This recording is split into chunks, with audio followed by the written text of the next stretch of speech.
मित्रों, हम कल यानी 16 तारीख को अस्पताल से डिस्चार्ज होकर के आए हैं। 14 दिन अस्पताल में रहने के पश्चात में बहुत सारी अनुभूतियाँ वहाँ पर हुई हैं जो हम आपको उस वीडियो के माध्यम से बताएंगे। राधे राधे, जय श्री कृष्णा, नमस्कार। मैं आचार्य पंडित गिरीश बारोलिया, गायत्री महामंत्र।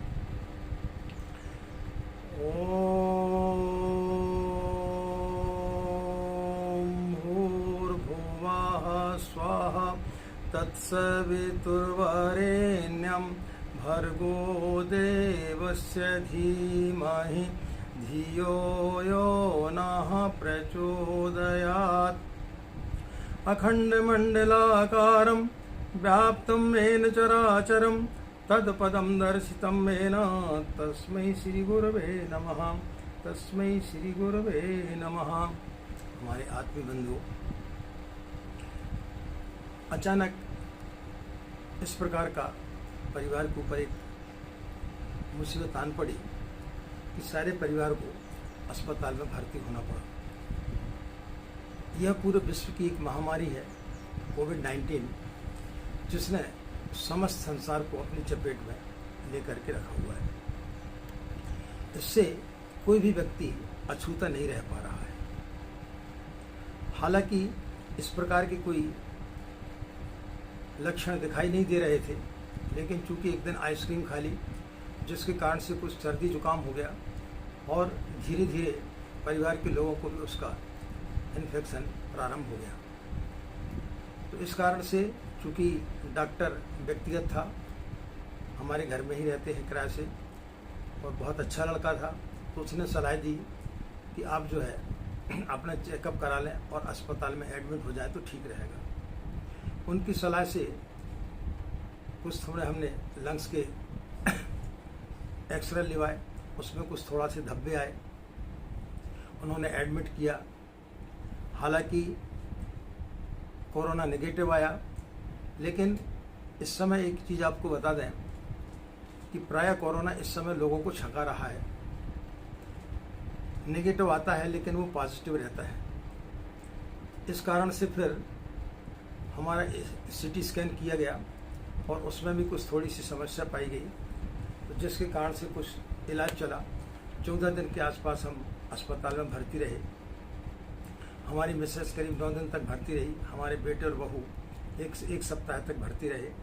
लेकिन ये बहुत अच्छा रहा कि अस्पताल में जाने के बाद में सारी सुख सुविधाएं वहाँ पर उपलब्ध रहीं, जिसके कारण से किसी प्रकार की कोई भी समस्या पूज्य गुरुदेवा माँ गायत्री की कृपा से हमें झेलना नहीं पड़ी और सारी व्यवस्थाएं बनती हुई चली गई। क्योंकि जो लड़का है डॉक्टर, वो हमारे यहाँ पर किराए से रहते हैं और पूरे कोविड-19 का इंचार्ज है, जिसके कारण से जगह मिलने में कोई परेशानी नहीं हुई। लेकिन इस समय जगह की इतनी मारामारी चल रही है कि लोगों के पास में लाखों रुपए होते हुए उन्हें जगह नहीं मिल पा रही है। सबसे बड़ी बात ये थी कि हमारा जो है सभी का ऑक्सी लेवल ठीक था।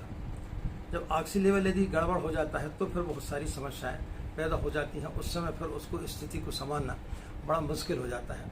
जो शुरू दिन से आखिरी दिन तक बिल्कुल ठीक रहा, उसमें किसी प्रकार की कोई भी परेशानी नहीं रही। ऑक्सीजन लेने में या सांस लेने में किसी प्रकार की कोई भी तकलीफ महसूस नहीं हो रही थी। एज ए प्रिकॉशन के तौर पर हम 14 दिन तक जो है अस्पताल में भर्ती रहे, क्योंकि बाहर का जो माहौल है, खासकर छत्तीसगढ़ में दुर्ग और भिलाई में इस प्रकार का माहौल बना हुआ है कि घर घर में लोग जो है बीमार पड़े हुए हैं। बहुत भयावह स्थिति है, बड़ी महामारी की स्थिति इस समय पैदा हो गई है। तो ऐसी स्थिति से निपटने के लिए ईश्वर ने हमें एक ही रास्ता दिखाया कि हम क्यों ना अपने आप को सेव कर लें और उन 14 दिनों तक एक कमरे में बंद रहे। बाहर की दुनिया में क्या हो रहा है क्या नहीं हो रहा है हमें कुछ भी पता नहीं चला, और सिर्फ डॉक्टर की निगरानी में रहे, जिसके कारण से आप लोगों की दुआएं काम आई, आप लोगों का स्नेह, आप लोगों ने ईश्वर से प्रार्थना की और आज हम आप लोगों के समक्ष पूर्ण रूप से स्वस्थ होकर के बैठे हुए हैं। इसी प्रकार अपना स्नेह व प्यार हमें देते रहें।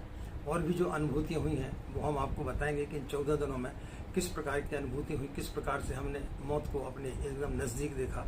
कुछ वीडियो के माध्यम से हम इन चीज़ों के बारे में भी आपको बताएंगे। तो आशा मित्रों, आप हमसे मिलकर के प्रसन्न हुए होंगे। हमें भी आप लोगों से मिलकर के बड़ी प्रसन्नता हो रही है। नवरात्रि का पर्व चल रहा था, पता नहीं क्या हमें इस प्रकार की प्रेरणा मिली कि हमने 1 तारीख से लेकर के 11 तारीख तक सारे वीडियोस पहले ही डाल दिए थे, ताकि आप लोगों को साधना में किसी प्रकार की कोई भी दिक्कत न जाए। वो एक बड़ी गुरुदेव की असीम कृपा रही कि सभी लोगों के पास तक हमारी बातें पहुंच गई, और आप लोग निश्चित रूप से गायत्री की साधना कर रहे होंगे, तो आप लोग अपनी गायत्री की साधना करें और उसका लाभ उठाएं। पुनः आप लोगों के लिए बहुत बहुत आभार कि आप लोगों ने हमारे लिए प्रार्थना की, और पूज्य गुरुदेव माँ गायत्री की असीम कृपा से आज हम आप लोगों के समक्ष यहाँ पर उपस्थित हैं। हमें आज्ञा दें। नमस्कार। ओम शांति।